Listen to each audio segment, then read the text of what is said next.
Major da placa.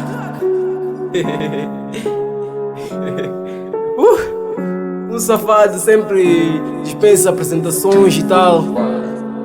Mas vem fazer diferente. Tragar a estrada. Já estive Fazer algo que lutar. as ruas possam ver e dizer que isso que a gente necessita. É uma cena de avisão nigga que nem vale a pena vir. Avisão nigga que nem vale a pena vir. Eu desafio, todos querem competir. Eu placa, WhatsApp. Eu safei o safari, sapita é feia, se foca na party. Dentro do shot, eu não tava no party. Do meu passado não pode falar. E a bofia tá tentar me investigar. E eu tava na vida da gangue. Me metia com niggas da gangue. Vim pra Napulha por causa da fêmea. Tentando ser um jovem diferente. Meu inimigo é a pobreza, mas tu. E para de ser muito estúpido.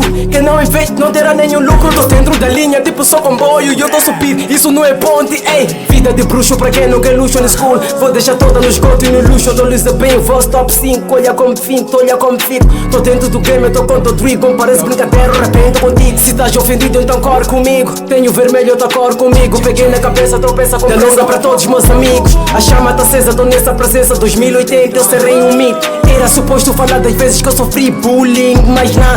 Era suposto falar das vezes que eu fui rejeitado, mas não. Placa é maluco, safado. Chora no canto, Agostinho Antônio, meu primo Django. Criamos projetos e até hoje são rejeitados. Eu não sou carta pra estar baralhado. Eu valorizo o desprezado. Crio um negócio com os desprezados, porque os humilhados serão exaltados. Criei um business com os revoltados. Isso não tá no passado, isso não tá no passado, tá descompassado. Quando nós vencermos, eu vou levar os niggas do passado, abrir os planos do passado, porque a derrota será ultrapassada. Noite perdida na escrita, acredita. Quem não arrisca, não petisca. Tirei a vírgula e o ponto de vista. Será que tem um ponto na vista? Ou é só o ponto de vista? Camarão perdeu 3 pontos na vista. Tentou me enfrentar e acabou com ferida. E a agenda já foi conferida. Vou ser uma guardidas, né? Ou não? Quantos podem vir me enfrentar? Ou eu posso mesmo me levantar?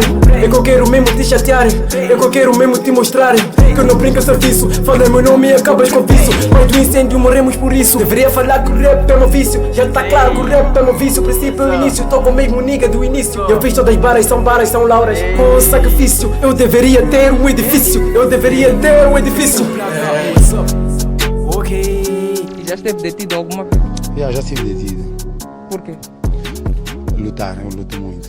Fui uma pessoa que treinei muito na vida, então não gosto de ser acostumado. Me provocas pouco, recebes uma porrada.